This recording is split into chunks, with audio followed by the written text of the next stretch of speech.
ولا يؤدي حقه المجتهدون الذي لا يدركه بعد الحمم ولا يناله غوص الفتن الذي ليس لصفته حد محدود ولا نعت موجود ولا وقت معدود ولا أجل ممدود فطر الخلائق بقدرته ونشر الرياح برحمته وبتد بالصخور ميدان أرضه ثم الصلاة والسلام على سيدنا ونبينا وشفيع ذنوبنا وطبيب قلوبنا أبي القاسم محمد. اللهم صل على محمد وعلى أهل بيته الطيبين الطاهرين المعصومين المظلومين الذين أذهب الله عنهم الرجس أهل البيت ويطهركم تطهيرا. اللهم صل على محمد لا سيما الإمام المبين روحي وأرواح العالمين لتراب مقدمه الفداء ولعنة الله على أعدائهم أجمعين من ليلنا هذا إلى قيام يوم الدين. أما بعد فقد قال مولانا حسين بن علي عليه السلام الناس عبيد الدنيا والدين لائق على ألسنتهم. درود محمد وآل محمد. اللهم صل على محمد وآل محمد. عزیزان گرامی، ماہ محرم کا چاند نمودار ہو گیا ہے، کیونکہ ہم ہر سال اس چاند کا انتظار کرتے ہیں اور ہم امام حسین علیہ السلام پر جو مصائب ڈھائے گئے ہیں اس مصائب کو یاد کر کے گریہ کرتے ہیں. بہرحال ہر چیز کا ایک موسم ہے، جیسے قرآن مجید کا موسم ہے ماہ رمضان کہ جس میں دعائیں کرتا ہے انسان، اللہ سے قربت اختیار کرتا ہے، اور بھی دوسرے مہینے ہیں کہ جو اپنی اپنی خصوصیت رکھتے ہیں. اسی طریقے سے ماہ محرم یہ گریہ و بکا کا مہینہ ہے، آہ و بکا کا مہینہ ہے، اور جتنی حد تک ہم کربلا کی حقیقت کو محسوس کر چکے ہیں اچھی بات ہے، لیکن کربلا کی حقیقت بہت عنوان وسعت رکھتی ہے اور بہت ہی وسیع حقیقت ہے. اس لیے کہ جب ہم اس کی حقیقت کو سمجھیں گے، جب ہم کربلا کے ارکان کو سمجھیں گے تو ہمیں نظر آئے گا کہ پرایا اپنا ہوگا اور اپنا کوئی پرایا نظر نہیں آئے گا. تاریخ میں مثالیں موجود ہیں، وہب کربی جو عیسائی ہے، لیکن اگر ہم کربلا کی حقیقت سے دیکھیں گے تو وہ ہمارے نظر آئیں گے. سعید جو اہل سنت سے تعلق رکھتے ہیں، کربلا کے عنوان سے دیکھیں گے تو وہ ہمارے اپنے نظر آئیں گے. بہرحال جو محور گفتگو ہے، جو حدیث میں نے آپ لوگوں کے سامنے بیان کی ہے، اس میں مولا واقع حسین ارشاد فرماتے ہیں کہ الناس عبید الدنیا، یہ جو لوگ ہیں دنیا کے غلام ہیں، عبید ہیں. والدین لائق علی السنتہم، اور دین صرف اور صرف ان کی زبانوں پر ذائقے کے طور پر ہے، صرف چٹنی کے طور پر دین ہے، صرف ذائقے کے طور پر دین ہے. اور یہ دین اس وقت تک سلامت رہتا ہے جب تک ان کا دین دنیا سے نہ ٹکرائے. جب بھی ان کو فیضا محسو بالبلا قلت دیانون، جب انہیں آزمائش میں ڈالا جاتا ہے تو جو بچا کچا دین ہے وہ بھی ختم ہو جاتا ہے.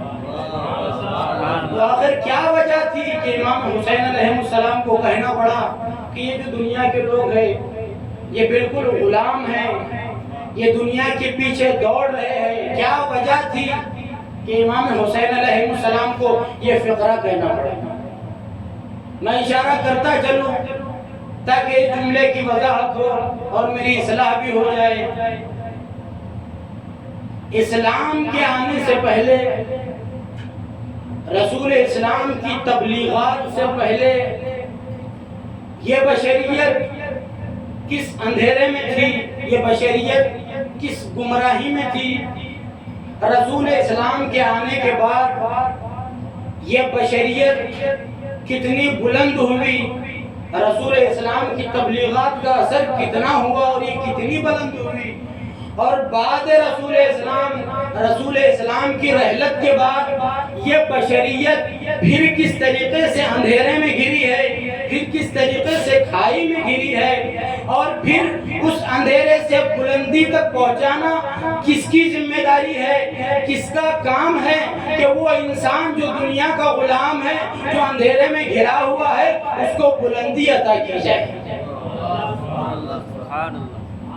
کیونکہ سب لوگ جانتے ہیں کہ رسول اسلام سے پہلے، رسول اسلام کی تبلیغات سے پہلے یہی عرب کا کیا ماحول تھا کہ چھوٹی چھوٹی بات پر 40 سال جنگیں ہوتی تھی۔ یہی عرب تھا کہ جہاں پر اولاد ہو، اگر وہ بیٹی ہو تو اسے زندہ درگور کیا جاتا تھا، زندہ دفنایا جاتا تھا۔ یہ تھی عرب کی حقیقت۔ یہی عرب تھا رسول سے پہلے کہ جو ایک خدا کے بجائے 360 بتوں کی عبادت کرتا تھا، 360 بتوں کے سامنے سر خم کیا کرتا تھا۔ چونکہ قرآن مجید میں اشارہ موجود ہے کہ ایک شخص رسول اسلام کی بارگاہ میں آیا اور آنے کے بعد کہتا ہے کہ یا رسول اللہ، میں بہت بڑا گناہگار ہوں، مجھ سے گناہ سرزد ہوا ہے اور میں بہت بڑا گناہگار ہوں۔ رسول اسلام کہتے ہیں کہ کیا ہے گناہ تیرا؟ وہ شخص کہتا ہے کہ میرا گناہ تو بہت بڑا ہے، میرا گناہ بہت سنگین ہے۔ رسول اسلام کہتے ہیں کہ کیا تیرا گناہ بڑا ہے یا آسمان کے ستارے زیادہ ہیں؟ وہ شخص کہتا ہے کہ یا رسول اللہ، میرا گناہ بہت ہی سنگین ہے۔ پھر رسول اسلام کہتے ہیں اچھا یہ بتا، تیرا گناہ زیادہ ہے یا ریت کے ذرات؟ پھر وہ شخص کہتا ہے کہ یا رسول اللہ، بہرحال میرا گناہ بہت زیادہ ہے، بہت بڑا ہے، بہت سنگین ہے۔ پھر رسول اسلام کہتے ہیں کہ اے شخص یہ بتا کہ تیرا گناہ بڑا ہے یا اللہ کی رحمت؟ اب یہاں آ کر کے وہ شخص خاموش ہو گیا، اور یہاں پر رک کے میں ایک بات عرض کرتا چلوں کہ واقعاً ہم کو اللہ کا شکر ادا کرنا چاہیے کہ خداوند عالم نے ہمیں یہ توفیق دی ہے اور یہ جوار ہم کو نصیب کیا ہے کہ ہم جوار امیر میں ہیں۔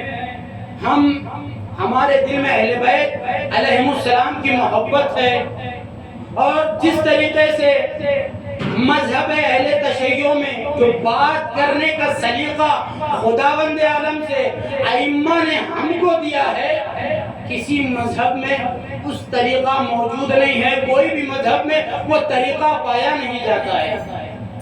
ہمارے مذہب میں، مذہب اہل تشیع میں، جہاں پر دعاؤں کی دعائیں ہیں، جہاں پر بات کرنے کا سلیقہ ہے، جہاں پر گفتگو کرنے کا طریقہ سکھایا ہے ائمہ علیہم السلام سے، چونکہ اس سے مطابقت رکھتا ہے۔ خود مولا کائنات کا فقرہ ہے کہ خدا کی رحمت کیسی ہے، خدا کی رحمت کتنی وسیع ہے۔ خود مولا کائنات کا جملہ ہے یا من سبقت رحمتہ غضبہ، کہ اے وہ خدا کہ جس کی رحمت غضب سے آگے آگے چل رہی ہے، یہ ہے خدا کی رحمت۔ اور رسول اسلام کون ہے؟ رحمت للعالمین، اللہ کی رحمت کا مظہر ہے، اور اللہ کی رحمت کو اگر ہم دیکھیں گے تو یہ اور وسیع نظر آئے گی، اس لیے کہ خداوند عالم خود قرآن میں ارشاد فرما رہا ہے اذا سألك عبادی انی فإنی قریب اذا اجیب دعوت الداعی اذا دعانی، یہ قرآن میں آیت موجود ہے۔ خداوند عالم ارشاد فرماتا ہے کہ اے رسول، جب میرا بندہ سوال کرے میرے بارے میں تو اسے کہہ دینا کہ میں اس کے قریب ہوں۔ وہ جب مجھے پکارتا ہے، وہ جب مجھے دعوت دیتا ہے، وہ جب مجھے پکارتا ہے تو میں اس کی آواز کو سنتا ہوں۔ ان سے کہو کہ مجھ پر ایمان لے آؤ، ان سے کہو کہ میری وحدانیت کو تسلیم کرو، تاکہ وہ راست پر آ جائے، تاکہ وہ ہدایت پا جائے، تاکہ وہ گمراہ نہ ہو۔ دوسری آیت میں خداوند عالم ارشاد فرماتا ہے کہ قل یا عبادی الذین اسرفوا علی انفسہم لا تقنطوا من رحمت اللہ، کہ اے وہ لوگ کہ جنہوں نے اپنے نفسوں پر ظلم کیا ہے، خدا کی رحمت سے مایوس نہ ہو۔ کیوں؟ اس لیے کہ ان اللہ یغفر الذنوب جميعا، اس لیے کہ اللہ تمہارے تمام گناہوں کو بخش دے، اللہ تمام گناہوں کو بخشنے والا ہے۔ یہ ہے اللہ کی رحمت۔ اور میں آگے بیان کرتا چلوں کہ صرف اللہ کی رحمت، آپ عنوان دے کہ آپ صرف دعاؤں پر نظر کریں، احادیث پر، آیات پر نظر کریں تو پتا چلے گا کہ اللہ کی رحمت کتنی بڑی ہے۔ احادیث میں ملتا ہے کہ خداوند عالم توبہ کرنے والے جوان سے محبت کرتا ہے۔ ان اللہ یحب الشاب التائب، خداوند عالم توبہ کرنے والے جوان سے محبت کرتا ہے۔ نہ صرف گناہ معاف ہوتے ہیں بلکہ خداوند عالم محبت کرتا ہے۔ جیسا کہ ہم یہ محسوس کرتے ہیں کہ جب ہم دنیا میں آتے ہیں تو سب سے زیادہ محبت کرنے والا کون ہے ہم سے؟ سب سے زیادہ محبت کرنے والا اگر اس کائنات میں کوئی ہے تو وہ ہے ہماری ماں، وہ ہے ہماری والدہ۔ اور خود حدیث میں موجود ہے کہ خداوند عالم کے رحمت کے 100 ابواب ہے، 100 دروازے ہیں، 100 باب ہے، اور اللہ نے ایک رحمت کا باب اس دنیا میں رکھا ہے جو تمام میں بٹا ہوا ہے، اور جو سب سے زیادہ رحمت کا جو ایک باب دنیا میں رکھا ہے، 1% جو دنیا میں رکھا ہے، وہ سب سے زیادہ ماں میں پائے جاتا ہے۔ اور جب یہی ماں کا لاڈلا جب بدماشیاں کرتا ہے، جب وہ شرارت کرتا ہے اور اپنی ماں کے خدمت میں جاتا ہے اور کہتا ہے کہ مجھ سے غلطی ہو گئی، تو ماں کلیجے سے لگا دیتی ہے، وہ ماں غلطیوں کو معاف کر دیتی ہے۔ جبکہ رحمت کا ایک باب ہے، وہ ماں کی جس کے پاس رحمت کا ایک باب ہے، اگر بیٹا کہتا ہے کہ غلطیاں ہو گئی مجھے معاف کر دو، ماں کلیجے سے لگاتی ہے، تو وہ خدا کہ جس کے پاس رحمت کے 99 باب ہے، اگر بندہ گناہ کو طلب کرے، اگر اپنی مغفرت کرے، تو خداوند عالم کی محبت کا کیا تقاضا ہوگا۔ ایک درود پڑھیے بر محمد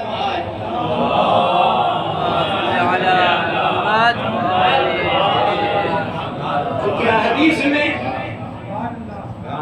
جس طریقے سے بیان ہوا ہے مثالوں کے ساتھ کہ جس طریقے سے ایک ماں کا بچہ اگر گم ہو جائے، 1-2 سال ہو جائے، اور 1-2 سال کے بعد اچانک اگر وہی بچہ آدھی رات کو دستک دے اور اتفاق سے ماں دروازہ کھولے تو ماں کتنی خوش ہوگی۔ جبکہ دیکھتے ہیں ہم کہ محبت کا تقاضا یہ ہوتا ہے کہ ماں کبھی کبھی غش کھا کے گر جاتی ہے، ماں سے برداشت نہیں ہوتا۔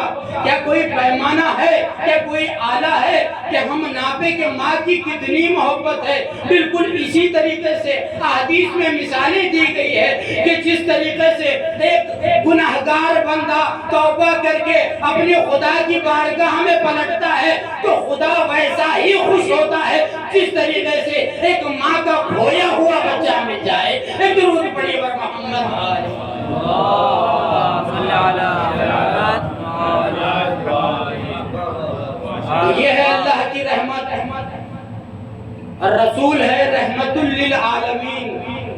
رسول ہے کائنات کی رحمت، اور یہ صرف رسول اللہ کے لیے نہیں ہے بلکہ تمام صفات ائمہ میں پائے جاتے ہیں۔ جو صفت رسول کائنات میں ہے وہی صفت ہمارے اور آپ کے آخری امام میں بھی پائی جاتی ہے۔ یہ تمام کے تمام اللہ کی رحمت کے مظہر ہے، اللہ کی صفات کا مظہر ہے۔ یہ ہے اللہ کی رحمت۔ اور آپ غور کریں کہ جو بندہ رسول اسلام کی خدمت میں آیا تھا وہ کہہ رہا تھا کہ میرا گناہ بہت سنگین ہے، میرا گناہ بہت زیادہ ہے۔ اسے اس بات کا احساس تھا، اس کو یہ احساس تھا کہ میں نے گناہ کیا ہوں۔ اور جب ہم کربلا میں دیکھتے ہیں تو ہمیں حر جیسی شخصیت نظر آتی ہے کہ جسے گناہ کا احساس تھا، کہ جس احساس کی بنیاد پر وہ جہالت سے بلندی کی طرف آیا ہے، یہی احساس کی بنا پر۔ تو رسول اسلام کہتے ہیں کہ اچھا یہ بتا کہ تیرا گناہ بڑا ہے یا اللہ کی رحمت بڑی ہے؟ وہ شخص کہتا ہے کہ اللہ کی رحمت بڑی ہے، لیکن یا رسول اللہ میرا گناہ تب بھی بہت بڑا ہے۔ بالآخر رسول اسلام کہتے ہیں کہ اچھا بتا کیا ہے وہ گناہ؟ وہ شخص کہتا ہے کہ میں سفر پہ تھا اور 2 سال کے بعد جب سفر سے لوٹا تو میں نے کیا دیکھا کہ گھر میں میری ایک کم سن بچی ہے، 2 سال کی بچی ہے۔ میں نے سوچا کہ کسی اور کی ہوگی، چلی جائے گی رات تک، لیکن جب رات آئی تو میں نے دیکھا کہ وہ بچی گئی نہیں۔ میں نے اپنی زوجہ سے پوچھا کہ کس کی بچی ہے؟ تو میری زوجہ کہنے لگی کہ یہ ہماری بچی ہے، جب آپ سفر پہ جا رہے تھے تو اس کی ولادت ہونے والی تھی، یہ اپنی ہی بچی ہے۔ وہ شخص کہتا ہے کہ جب رات ہوئی ماں اور بیٹی سو گئے، میں آدھی رات کو اٹھا، میں نے اپنی بیٹی کو اٹھایا، بیابان لے گیا، گڑھا کھودا، اپنی بچی کے سینے پر ہاتھ رکھا، بچی رو رہی تھی، بچی گڑ گڑا رہی تھی، میں نے نہ سنا بلکہ اپنی بچی کو زندہ درگور کر دیا، اپنی بچی کو زندہ دفنا دیا۔ نہ صرف ایک بلکہ ہزاروں واقعات ہیں تاریخ میں کہ کسی نے ایک بیٹی کو دفنایا ہے، کسی نے 2 کو، کسی نے 3 کو، کسی نے 4 کو۔ تو یہ عالم تھا رسول اسلام سے پہلے، اور جب رسول اسلام کائنات میں آئے اور تبلیغات کی ہے، اللہ کی طرف لوگوں کو گامزن کیا ہے، تو اثر یہ ہوا ہے۔ ایک جملہ عرض کرتا چلو کہ جس ماحول میں بیٹی کو ننگو آر سمجھا جاتا تھا، اسی ماحول میں رسول اسلام نے اپنی بیٹی کی تعظیم کر کے دنیا کو یہ بتایا کہ ہم بیٹی کو اس بلندی پر دیکھنا چاہتے ہیں۔ ایک درود پڑھیے ور محمد۔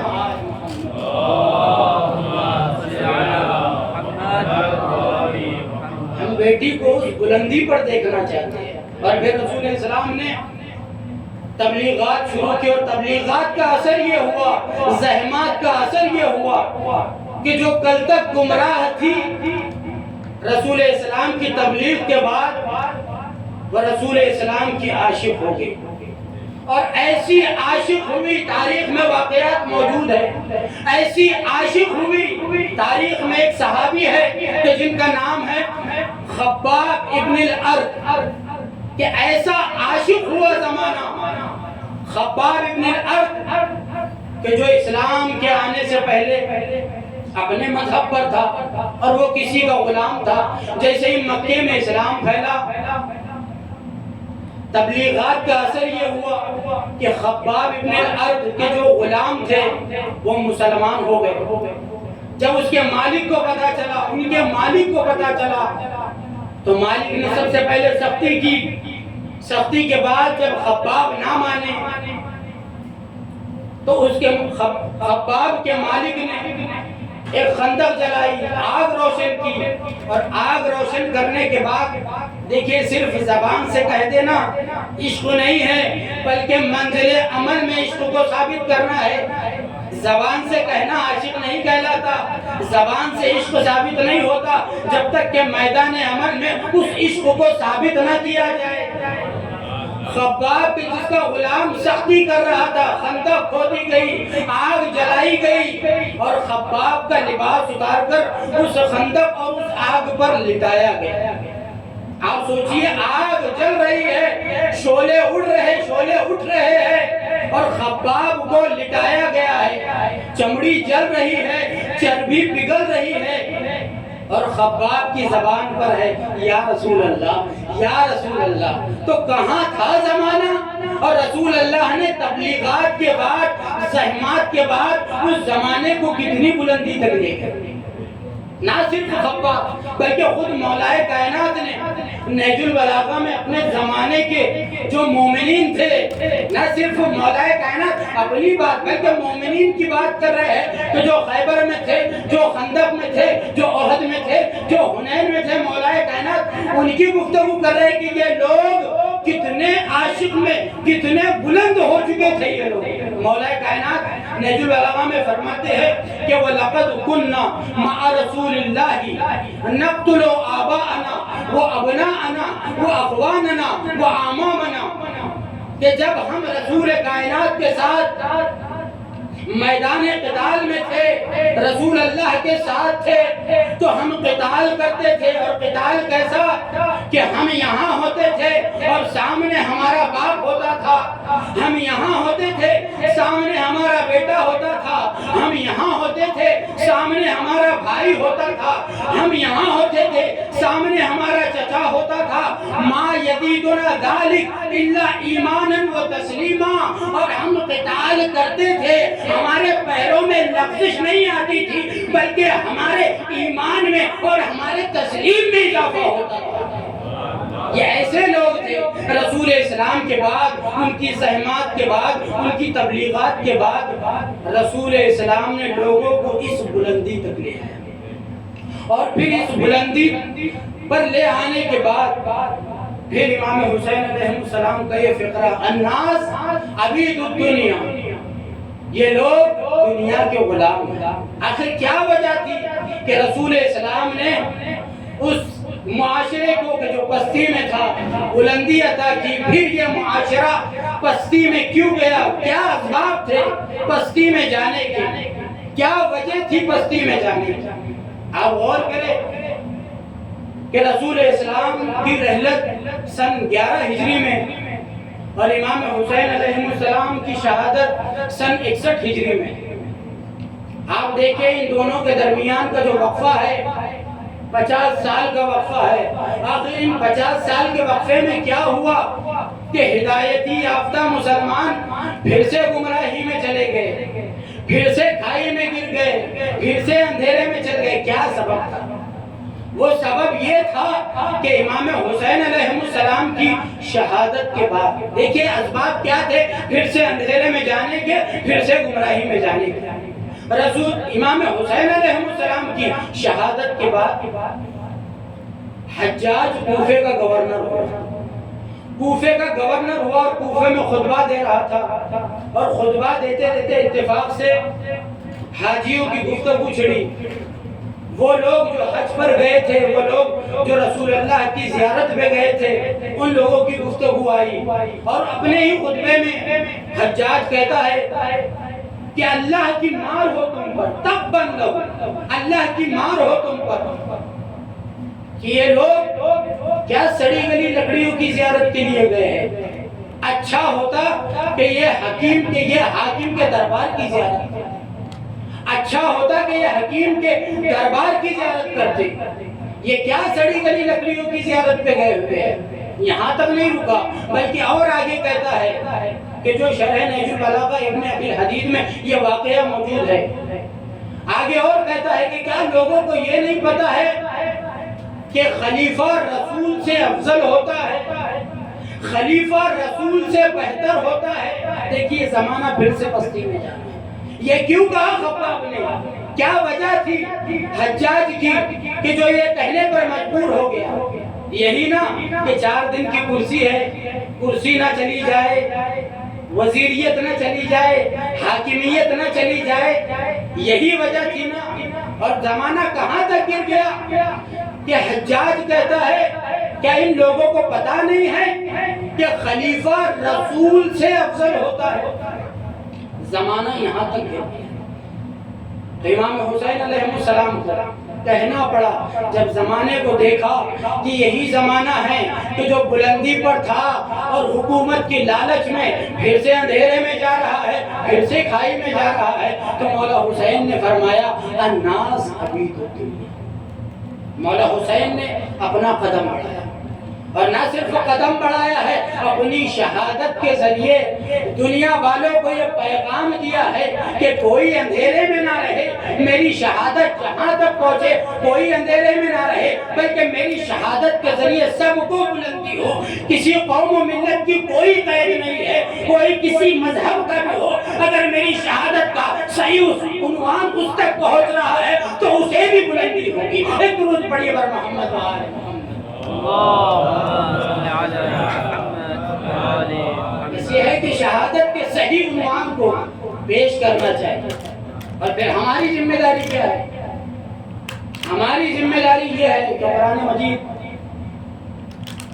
ارشاد فرماتا ہے کہ قوا انفسکم و اہلیکم نار، کہ اپنے آپ کو بچاؤ جہنم سے اور اپنے اہل و عیال کو جہنم سے۔ جب ہم ایک معمولی انسان ہیں تو قرآن مجید کی آیت کے مطابق اپنے آپ کو اور اپنے اہل و عیال کو جہنم کی آگ سے بچانا واجب ہے۔ اب اگر ہماری حیثیت اور بڑھ جائے اور ہم کسی جگہ کے پیش نماز ہو جائے تو ہماری ذمہ داری اور بڑھ گئی۔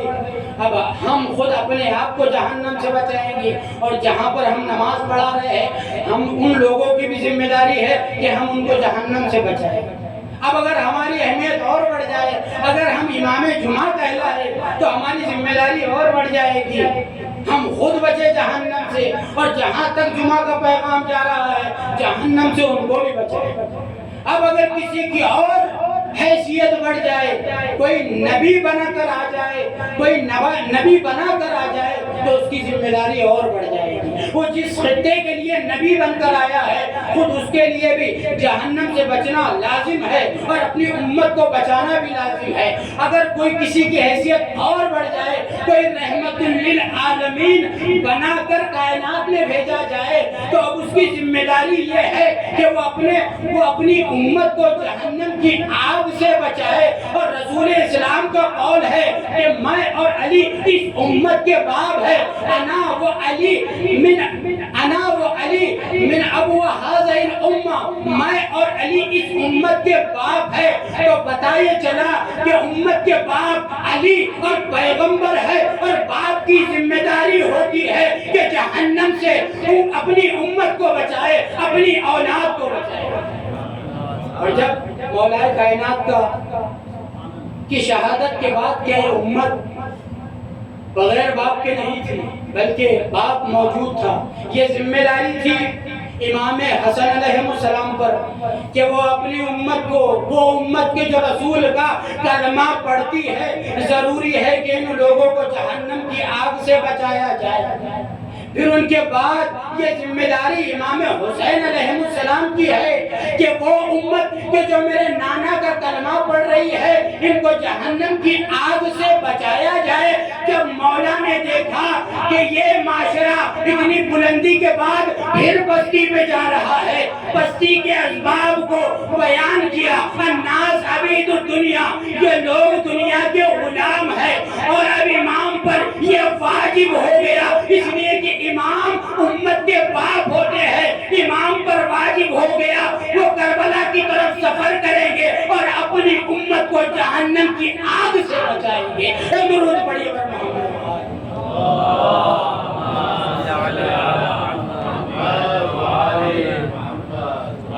اپنی امت کو جہنم کی آگ سے بچائیں گے، اور واقعاً ہمیں رسول اسلام کی زحمات سے اور رسول اسلام کی تبلیغات سے، امام حسن علیہ السلام یا مولا کائنات علیہ السلام کی زحمات اور ان کی تبلیغات سے یہ سبق لینا ہے امام حسین علیہ السلام کی تبلیغات سے کہ جس لیے امام حسین علیہ السلام نے اپنے آپ کو قربان کیا، اپنے گھر والوں کو قربان کیا، اپنے رشتہ داروں کو قربان کیا اللہ کے راہ میں، تو ہم کو ان کی سوانح حیات سے صبر لینا ہے اور اخلاق لینا ہے۔ یہ دو چیزیں ہمیں کربلا سے لینی ہے، اور جب ہم یہ دو چیزیں کربلا سے لیں گے اور اس پر کھرے اتریں گے تو پھر ہم کو کہیں کا فتنہ بہکائے گا نہیں، ہم کسی کی باتوں میں آئیں گے نہیں، بلکہ جو امام حسین علیہ السلام نے، امام حسن نے، یا مولا کائنات نے، یا رسول اسلام نے جو ہم کو درس دیا ہے، ہم اس درس پر عمل کریں گے اور امام حسین علیہ السلام کے نام کو زندہ رکھیں گے۔ کہ جس طریقے سے رسول اسلام نے اپنی زحمات کے ذریعے، اپنی اخلاق کے ذریعے، اور رسول اسلام کا اخلاق یہ تھا کہ قرآن مجید خود ارشاد فرماتا ہے کہ رسول اسلام اخلاق کی بلند و بالا منزلوں پر ہے، خود اخلاق کی بلندیوں کو اٹھانے والے ہیں۔ انی بعثت لأتمم مکارم الاخلاق، کہ رسول اسلام اخلاق کے بلند مرتبے پر ہے۔ انک لعلی خلق عظیم، رسول اسلام خلق عظیم کے درجے پر ہے، یہ رسول اسلام کا اخلاق ہے۔ آپ غور کریں کہ ایک طرف جناب نوح کی زندگی اور دوسری طرف رسول اسلام کی زندگی۔ جناب نوح نے 1050 کم سال تبلیغات اسلام کی، تبلیغات دین کی، اور اس کا نتیجہ یہ ہوا کہ 80 یا 85 سے زیادہ لوگ راہ راستے پر آئے۔ لیکن پیغمبر اسلام کی سوانح حیات میں جو تبلیغات انجام دی ہے، جو زحمتیں اٹھائی ہے، جو اللہ کی راہ میں اپنی تبلیغ کو انجام دیا ہے، وہ ہے 23 سال۔ وہاں پر ہے 950 سال، نتیجہ یہ ہے کہ 80 سے زیادہ لوگ ہیں، اور یہاں پر 23 سال ہے، اور نتیجہ یہ ہے کہ 1.25 لاکھ کا مجمع ہے، 1.25 لاکھ ہے راہ راستے پر۔ آخر کیا وجہ ہے؟ یہی وجہ ہے کہ پیغمبر اسلام کا اخلاق بلند و بالا تھا۔ خود خداوند عالم کہتا ہے کہ اے رسول اسلام، اگر آپ تند مزاج ہوتے تو یہ لوگ کب کا آپ کو چھوڑ کر چلے جاتے۔ آپ کے اخلاق کی بنا پر، آپ کے کردار کی بنا پر یہ جمع ہوئے ہیں، یہ اکٹھا ہوئے ہیں، یہ راہ رشد پر ہے، یہ راہ راست پر ہے۔ تو رسول اسلام سے ہمیں اخلاق کا درس لینا ہے اور صبر لینا ہے، اور یہی دونوں راستے پر چلتے ہوئے امام حسین علیہ السلام کے حقیقی پیغام کو ہمیں ہر چاہنے والے تک پہنچانا ہے۔ بہرحال چاند رات، چاند نمودار ہو چکا ہے، اور یہ چاند جب ہم دیکھتے ہیں تو ہماری آنکھوں میں اشک جاری ہو جاتی ہے، ہم گریہ کرتے ہیں۔ لیکن آپ غور کریں کہ یہ چاند جب جناب زینب نے دیکھا ہوگا تو ان پر کیا گزری ہوگی، جب یہ چاند ام کلثوم نے دیکھا ہوگا تو کیا گزری ہوگی، جب یہ چاند رباب نے دیکھا ہوگا تو کیا گزری ہوگی۔ جیسے ہی چاند نمودار ہوتا ہے، تاریخ بتاتی ہے کہ ائمہ علیہ السلام مسکرانا چھوڑ دیتے ہیں، ائمہ علیہ السلام آرام کی بستر چھوڑ دیتے ہیں، اور ائمہ علیہ السلام، معصومین علیہ السلام خود مجلس حسین برپا کرتے ہیں۔ برپا کرنے کے بعد ذاکر سے کہتے ہیں کہ تم میرے جد کے مسائل پڑھو تاکہ ہم گریہ کر سکیں، تاکہ ہم اپنے جد پر آنسو بہا سکیں، تاکہ ہم اپنے جد پر گریہ کر سکیں۔ ایک شخص کہ جو 8ویں امام کے پہلو میں بیٹھا ہوا تھا، جب جیسے ہی مولا نے اسے دیکھا تو امام نے کہا کہ تم روتے کیوں نہیں ہو؟ تو وہ شخص کہتا ہے کہ مولا میں گریہ تو کر رہا ہوں، میرے رومال اشک سے بھرے ہوئے ہیں۔ ایک مرتبہ ہمارے اور آپ کے امام کہتے ہیں کہ اس طرح نہ رو، بلکہ جس طریقے سے ہماری دادی جنت میں روتی ہے اس طریقے سے میرے جد پر گریہ کرو۔ جس طریقے سے مولائے کائنات گریا کرتے ہیں اس طریقے سے گریا کرتے ہیں۔ روایت بتاتی ہے، تاریخ بتاتی ہے کہ جب شاعر امام حسین علیہ السلام کے مصائب بیان کرتا ہے تو مولا کہتے ہیں کہ اے شاعر تو یہ نہ سمجھ کہ تو مصائب ہمارے درمیان پڑھ رہا ہے، اے شاعر تو نہیں جانتا جب تو امام حسین کے مصائب پڑھتا ہے تو یہاں پر فرشتے آتے ہیں، یہاں پر ہماری دادی آتی ہے، یہاں پر ہمارے جد بزرگوار آتے ہیں، یہاں پر مولا حسن آتے ہیں، یہاں پر کربلا کے شہداء آتے ہیں۔ عزیزان محترم، خدا آپ کو کوئی غم نہ دے سوائے غم مظلوم کربلا کی۔ محرم کا چاند نمودار ہو گیا ہے، بس یہ ہے کہ آنسوؤں میں کمی نہ رہ جائے، کیوں؟ اس لیے کہ زندگی کا بھروسہ نہیں ہے۔ کچھ دنوں قبل یہ خبر آئی کہ ہمارے درمیان ایک جوان تھا جو اس دنیا سے چلا گیا۔ زندگی اور موت کی کوئی خبر نہیں ہے، نہ جانے کب کوئی مر جائے۔ واقعہ بتاتا ہے کہ ایک ضعیفہ تھی کہ جس کا ایک جوان بیٹا تھا کہ جو 8 محرم کو مولا عباس کا علم اٹھایا کرتا تھا۔ محرم سے پہلے اس کی موت ہو گئی، محرم سے پہلے اس کا انتقال ہو گیا، محرم کا چاند نمودار ہوا۔ اب وہ ضعیفہ کہ جس کا بیٹا انتقال کر گیا تھا وہ گریہ کرنے لگی۔ جیسے ہی محلے کی خواتین جمع ہوئی اس بڑھیا کے پاس آئی اور آنے کے بعد کہتی ہے کہ کیوں اپنے بچے پر گریہ کر رہی ہو، کیوں اپنے بچے پر آنسو بہا رہی ہو؟ ارے ہمارا بچہ تیرا بچہ ہے، ارے 8 محرم کو تیرا خود بچہ یعنی ہمارا بچہ علم اٹھائے گا۔ تو ایک مرتبہ ضعیفہ کہتی ہے ارے تم کیا سوچ رہے ہو کہ میں اپنے بچے پر گریہ کر رہی ہوں؟ ارے میں اپنے بچے پر گریہ نہیں کر رہی ہوں، ارے بلکہ میں گریہ اس بات پر کر رہی ہوں کہ جب تک میرا بیٹا تھا تو میں شایان شان طریقے سے بڑے اہتمام کے ساتھ مولا کا علم اٹھاتا تھا میرا لال، لیکن اب میرا بچہ اس دنیا میں نہیں ہے تو مولا کے اہتمام میں کوئی کمی واقع نہ ہو جائے۔ حکم الحسین، خدا آپ کو کوئی غم نہ دے سوائے غم مظلوم کربلا کے۔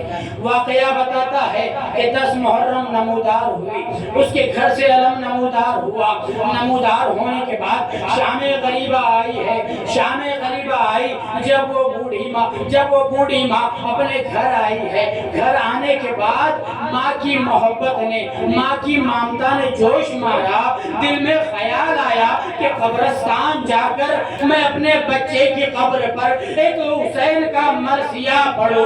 ارے جیسے ہی قبرستان کی طرف روانہ ہوئی ہے تو کیا دیکھا کہ ایک خاتون ہے کہ جو اس کے بچے کی قبر پر ہاتھ رکھ کے فاتحہ پڑھ رہی ہے، گریہ کر رہی ہے۔ ایک مرتبہ بوڑھی ضعیفہ نے کہا کہ اے خاتون یہ تیرے بچے کی قبر نہیں ہے بلکہ یہ میرے لال کی قبر ہے۔ وہ بوڑھی ضعیفہ قریب پہنچی، خاتون کے شانے پر ہاتھ رکھا اور کہا اے خاتون ارے آج میرے مولا کا بڑا گھر اجڑ گیا ہے، ارے یہ میرے بچے کی قبر ہے، یہ تیرے لال کی قبر نہیں ہے۔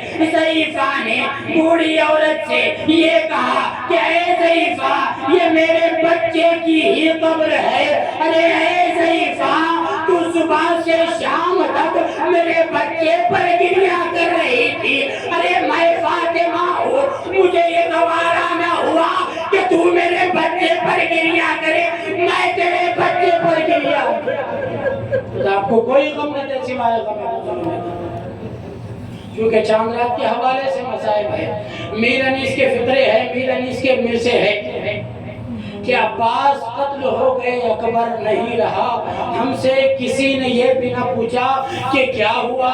اس مصرے کے عنوان میں، اس مصرے کے متن میں یہ بات کہی جاتی ہے اور یہ بات سنی سنائی ہے، اس کے حوالے کے ساتھ نہ کہیں پڑھی گئی ہے بلکہ یہ سنا گیا ہے کہ یہ فقرہ میر انیس نے کیوں کہا ہے۔ تاریخ بتاتی ہے کہ محرم کا چاند نمودار ہوا، میر انیس کالا لباس زیب تن کیا۔ اب میر انیس جہاں بلائے جاتے تھے وہاں پر تشریف لے گئے، اور لے جانے کے بعد منبر پہ گئے ہیں اور مولا حسین علیہ السلام کے فضائل و مصائب کو بیان کیا۔ میر انیس نے دیکھا کہ بادشاہ کا وزیر آیا ہے اور اس نے کہا ہے کہ بادشاہ نے آپ کو طلب کیا ہے۔ میر انیس اپنی سواری پر سوار ہوئے اور بادشاہ کے دربار میں گئے۔ میر انیس نے بادشاہ سے کہا کہ کہو کیا کام ہے؟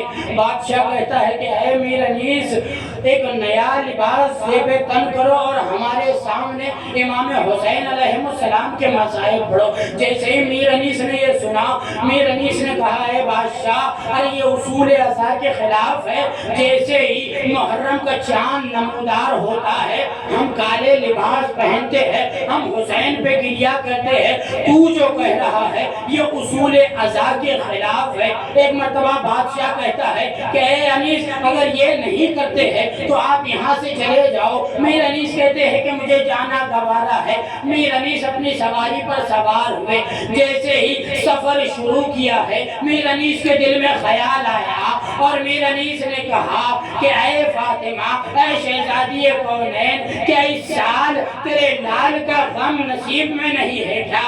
ارے جیسے ہی یہ جملہ کہا، ایک مرتبہ میر انیس نے محسوس کیا کہ کوئی قافلہ ہے جو میرے نام سے پکار رہا ہے، جو میرا نام لے رہا ہے۔ ارے جیسے ہی میں نے سواری سے پیچھے مڑ کر دیکھا تو کیا دیکھا کہ ایک جمع غفیر ہے، ایک بہت بڑا قافلہ ہے اور مجھے کہہ رہا ہے اے میر انیس رک جاؤ، اے میر انیس رک جاؤ، رک جاؤ۔ میر انیس سواری سے نیچے اترے، اترنے کے بعد کہتے ہیں کہ بتاؤ کیا ماجرا ہے؟ وہ کہتے ہیں کہ ہم نے شامیانے لگائے ہیں، ہم نے خیمے لگائے ہیں، ارے ہم چاہتے ہیں کہ تم امام حسین کے مصائب بیان کرو تاکہ ہم گریا کر سکے۔ میر انیس نے فوراً سجدہ شکر کیا، اللہ سے کہا تیرا لاکھ شکر ہو، میری دعا قبول ہوئی۔ ایک مرتبہ جب میر انیس منبر پہ گئے ہیں، مولا حسین کے فضائل و مصائب کو بیان کیا، مجمع میں رقت طاری ہوئی۔ ایک مرتبہ میر انیس منبر سے اترے، اترنے کے بعد سواری کی طرف جانے لگے تو کسی ضعیف کی آواز میر انیس کے کان میں آئی، ایک نحیف آواز تھی، ایک درد بھری آواز تھی۔ میر انیس کے قدم رک گئے۔ میر انیس نے چاہا کہ وہ کون ضعیف ہے، ذرا میں بھی تو دیکھوں۔ میر انیس اس کے خیمے کی طرف گئے، جانے کے بعد اس ضعیف سے پوچھتے ہیں کہ آپ کون ہو؟ وہ ضعیف کہتا ہے کہ اے میر انیس، میں زعفر جن ہوں، ارے میں زعفر جن ہوں۔ ایک مرتبہ میر انیس کہتے ہیں کہ اے زعفر، ارے آپ تو کربلا کے کربلا میں عینی شہادت رکھتے ہیں، آپ نے تو مصائب دیکھے ہیں۔ اے زعفر، مجھے کچھ ایسے مصائب بتاؤ تاکہ میں مصائب پڑھ سکوں۔ اے زعفر، مجھے کچھ ایسی چیزیں بتاؤ جو مجھ تک نہیں پہنچی ہو۔ زعفر کہتے ہیں اے انیس، یہ تم انسانوں کے بس کی بات نہیں ہے، تم برداشت نہیں کر پاؤ گے۔ ایک مرتبہ انیس نے کہا اے زعفر، تمہیں مولا حسین کا واسطہ ہے۔ ایک مرتبہ زعفر جن بیان کرنے لگے، ارے میں کسی کام میں مصروف تھا، میرا غلام آیا، آ کر کہنے لگا کہ کربلا میں فاطمہ کا لال مارا جا رہا ہے۔ ارے میں ننگے پیر ننگے سر کربلا میں آیا تو کیا دیکھا کہ ابراہیم ہے جو حسین کو سہارا دے رہے ہیں۔ حسین کہہ رہے دادا جان نہیں، یہ وقت امتحان ہے۔ ارے میں نے دیکھا کہ مولا حسن بھائی کو سہارا دے رہے ہیں، مولا حسین کہہ رہے نہیں بھیا یہ وقت امتحان ہے۔ ارے میں نے اپنے قدم کو آگے بڑھایا، میں نے چاہا کہ مولا پر سایہ کرو۔ مولا نے دیکھ کر کہا اے زعفر یہاں سے دور چلے جاؤ، یہ وقت امتحان ہے، اتنا دور چلے جاؤ کہ میری نگاہوں سے نہ دکھ پاؤ۔ ایک مرتبہ زعفر نے اپنے قدم پیچھے لیے، زعفر کی ماں آ گئی، ارے اے زعفر، فاطمہ کا لال میدان کربلا میں مارا جا رہا ہے۔ جعفر کہتے ہیں اما میں گیا تھا لیکن مولا نے واپس کر دیا. ایک مرتبہ جعفر کی ماں کہتی ہے کہ میں تیری سفارش کروں گی. ارے جیسے ہی جعفر نے اپنے قدموں کو آگے بڑھایا تو جعفر نے وہ منظر دیکھا کہ شمر کے ہاتھ میں خنجر ہے اور شمر آخری ضرب مولا پر لگا رہا ہے. ارے جیسے ہی یہ فقرہ کا انیس خشکا کر گر گئے. جعفر خاموش ہو گئے. جب انیس کو افاقہ ہوا بیدار ہوا تو انیس نے یہ فقرہ کہا کہ عباس مر گئے علی اکبر نہیں رہا. ہم سے کسی نے یہ بنا پوچھا کہ کیا اللہ وسیال خداوند کریم ہماری چھوٹی سی عزاداری و عبادت کو قبول فرما. خداوند کریم حق اہل بیت علیہ السلام ہمارے تمام گناہان کبیرہ و صغیرہ کو معاف فرما. خداوند کریم شب اول قبر اہل بیت علیہ السلام کی زیارت نصیب فرما. خداوند کریم جن کی بھی نیک حاجتیں انہیں جلد از جلد پر فرما. خداوند کریم جو صاحب اولاد نہیں ہے جو بے اولاد ہے انہیں جلد از جلد اولاد عطا فرما. خداوند کریم ہمارے اور آپ کے آخری امام کے ظہور میں تعجیل فرما. خداوند کریم مراجع حقہ کا سایہ ہمارے سروں پر قائم فرما. خداوند کریم دشمنان اسلام جو لائق ہدایت ہیں ان کی ہدایت فرما. جو لائق ہدایت نہیں انہیں جلد از جلد نیست و نابود فرما. خداوند کریم تیری بارگاہ میں اہم دعا یہ ہے کہ فرزند زہرا کے ظہور میں تعجیل فرما اور ہم سب کو ان کے غلاموں میں شمار فرما. ربنا تقبل منا انک انت السمیع العلیم.